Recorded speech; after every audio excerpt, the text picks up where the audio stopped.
This was quite encouraging and demonstrates the continued commitment of the citizens of Osun State to participate in the democratic process. As the collation process approaches, we will continue to monitor development in the state. Organization by INEC. Situation Room observed the organization of elections by INEC, including deployment of personnel and materials, as well as adherence to established procedures. INEC personnel were out early, and materials as well as materials commenced voting at the regular hour of 8:30 a.m. in 87% of the polling units observed. They showed reasonable knowledge of election procedures. However, voting commenced late in a few polling units observed, including PU 002, Ward 1, Agowande, and PU 001, Ward 2 in Bolorunda, local government area. PU 009, Ward 1, Ede North, local government, as well as PU 010, Ward 03, Ife North, local government area. However, the Situation Room is concerned about instances of delayed congestion and operational difficulties reported at some polling units. Of particular concern are polling units with large number of registered voters where inadequate beavers deployed, resulting in prolonged waiting times and potentially disenfranchising voters. Reports from Orangun, for example, indicate significant congestion at a polling unit with more than 1,100 registered voters, where only one device was reportedly available. In many polling units in Ilesha West local government area, the ink pads failed to print effectively due to lack of ink in the pads. However, in this particular polling unit, PU 13 Oba Ajimoku High School, Ward 5, Ilesha West local government area, the issue was escalated to INEC.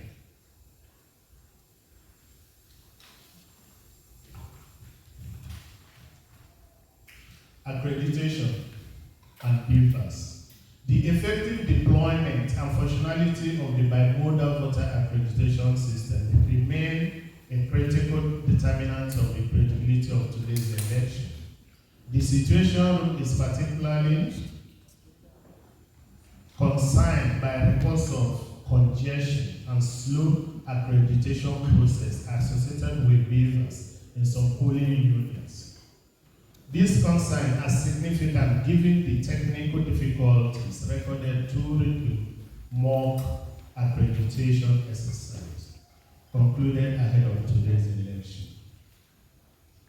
Presiding officers followed the prescribed procedures for resolving beavers' failure, while maintaining transparency and allowing accredited voters who are entitled to vote. Conduct of election officials and party agents. The Situation Room commends polling officials who demonstrated professionalism and commitment to the electoral process. There were presence of party agents belonging in most polling units visited. Party agents have an important role in safeguarding the integrity of the process. However, their presence must be exercised within the limits prescribed by the law. Security and protection of the electoral process. The Situation Room received reports of a few disruptions at some polling units.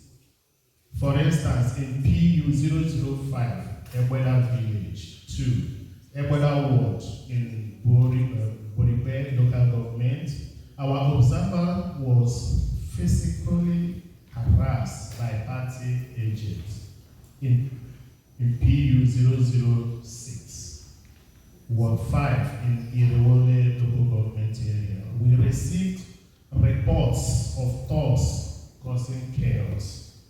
Security personnel were deployed adequately in all the polling units visited today. Vote buying and electoral inducement.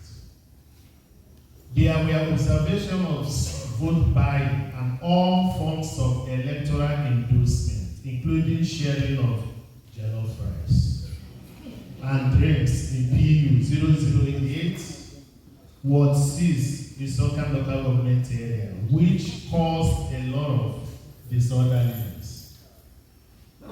The credibility of an election is fundamentally determined when undermined when voters are pressured or induced to exchange their votes for money, gifts, or other benefits. Political actors must respect the freedom of voters to make their choice without pressure or inducement. Of persons with disabilities and vulnerable voters. Situation Room observed that some polling units were inaccessible to persons with disability, as a few places had barriers such as gutters and staircase. Situation Room notes that there were bold posters for the deaf in many polling units that assisted devices in PU04 Ward 1 Ife South had 10 voters with disability, but the devices were not available. Polling units should be provided with reasonable assistance, consistent with the law and INEC procedures.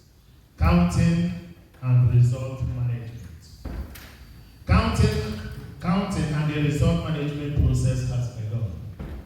This is usually the most critical phase of the electoral process. It should be conducted transparently at the polling units and in the presence of accredited party agents and other persons entitled to observe the process. Ballot papers must be properly sorted, counted, and recorded, and the prescribed results forms must be completed accurately.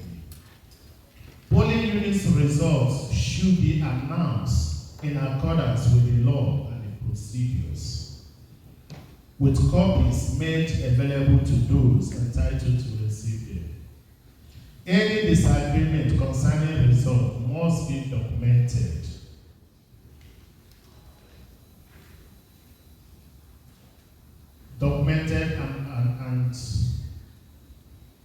And processed through the appropriate legal administrative mechanism rather than through violence or disruption. That's where any discrepancies occur. Situation Room observed that the first upload on the IREV portal occurred at 3:49 p.m. The first upload, 3:49 p.m. The Situation Room will pay particular attention to the accuracy and transparency of the transition from polling units results to the ward, local government, and the state level. This is the interim report of the Nigerian Civil Society Situation Room. So we'll take time to protect them. The reprinting of the electoral materials would have caused a lot of disruption. But INEC and the stakeholders were on ground. They were able to tackle it. And so we must commend them at that level. We want to see, as the results are arriving now, we want to see that transmission to be transparent and accountable. From the Nigerian Civil Society Situation Room, we watch the process. Not who is winning, we are not bothered about that. But the process must be transparent and be accountable and be free and fair, and let the people, the will of the people, let it speak, as Vivas has spoken. And so when you want to compare it, it's too late. We have issued an interim, statement. We will issue another statement again because our own is to look at it and then we're able to profess whatever will lead to a better democracy in Nigeria. And so we're doing our job. So let's be patient to see what is happening, and I want to commend the press. You have done wonderfully, because of the massive deployment from whichever headquarters you are. Everybody is in action. Yes, they deserve a round of applause. So I want to say, well done. I don't think in our statement that Celeste mentioned commercialization of the election. We said there is vote buying going on. And you saw this, some of you saw this in the field as well. And we are watching, and we are saying, don't weaponize poverty in Nigeria. If not, why would you give me rights to come and vote for me? That's a red flag. But people are hungry. There is hunger in the land. And so we can't deal with that. But I know that some people will not take that food. Much as many people are corrupt, there are still some people that are standing upright. And that's what we're talking about. And so how far, has INEC complied? I think other people may react to that. So let me stop here. Thank you and well done to each and every one of you. I think so far she's mentioned what could have stalled any arrival of materials. The deployment from the CBN was done very late at night, and at the time that as the materials arrived on Osun State quite late on Friday morning, I think that had the potential to turn this election around. And so far, I think INEC has managed that carefully. However, these reports of the BVAS machines and congestion in many places, I can't say it has marred the election, but there will be multiple reports of them. And we think that this should be looked into ahead of 2027, because at that time it's going to be happening in the 36 states and the FCT of the Federation. There will be no opportunity to fix this. More machines have to be brought if there's going to be a lot of people. We were worried about voter apathy before because of the fear that was being peddled around the election. But I think Osun people have proved everybody wrong, because they did turn out and early to come and vote. So they should be commended for that. The very important part we're waiting to watch and which we are observing is the results management process as well as the provision. The Electoral Act includes the IRF portal and the upload, which is one of the upload to the portal, which is one of the things that we are observing at this moment. So for us, that will also give a very good indication on whether INEC has adhered to procedures. Thank you. Comparing the previous, so if we look at 2022 election year, there was on election day there was much more violence, and today seems relatively peaceful from what we see today. You can also look at it from the aspect of participation, citizens turnout. The volume today seems also higher than that, but it's too early. We still having the process ongoing, so there are still other indicators that will be used at the end of the election today to be able to answer that question well. On the commercialization, Comrade Ene has corrected that, but what we see as reported vote buying, which is not different from what happened in 2022, but we can say that it has increased, and the volume has increased, the volume of transaction, the dimension, and equally going digital. So it's progressing by the day. And that's the challenge we have when we say INEC conducts free, credible, peaceful election. INEC alone cannot do that. So we citizens has a role to play. Other election management bodies have roles to play, especially political parties. Okay, but unfortunately, with the increasing poverty in the country, how is it possible for a hungry person to be principled? Somebody who has not eaten food today, to be principled, it will be difficult. And that's the strategy the politicians have been using to keep us on the ground. But we citizens, we wouldn't let that continue. Otherwise, we continue to be tools in their hands.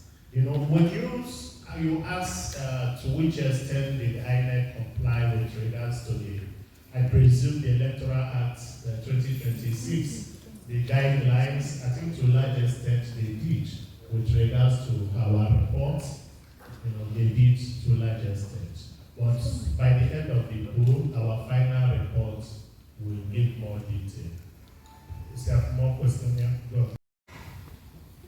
Okay, so I will speak and my colleague Chigozie will also speak on that aspect. Any other person can speak. But we don't report based on hearsay or based on what the third party told us, but rather based on evidence, primary evidence from the field. So my mind from where we are coming at today, the trend has been, even when you see that and you report, to the security around there or to the INEC, there's always that tendency to remain aloof or look away. So that has been the trend. Regarding your question on what has improved with regards to our engagement with INEC. So conservative logistics constitute more than 70% or around 70% of INEC mandates with regards to their role. But if you look at what we see today, Comrade and Agiampen mentioned that despite the late arrival of the reprinting, the delay in course, INEC was still able to deploy and deploy on time. So there is improvement with regards to overall logistics. So overall logistics starts from the planning. There's the planning stage, there's the procurement stage, there's the storage stage, there is the deployment stage. The deployment stage is what we see on the election day. That's the fourth stage, the deployment stage, which is followed by the retrieval, which happens after the election of the court. Okay. Yes, there is, we observe raising vote line during the election. However, because it has gone digital, okay, getting real-time evidence that can actually help security agencies to do their work is a bit difficult.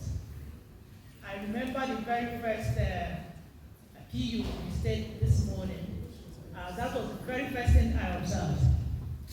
And right there we saw about between 4 and 5 ICPC officials. And what we did was we jointly did the observation, and then at the end of the day, I took their boss out by the side because the environment was a bit tense, and then I actually drew his attention to it.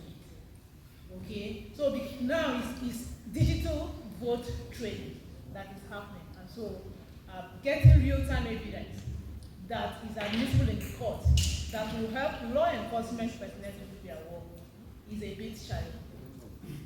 That is my comment for now. Thank you.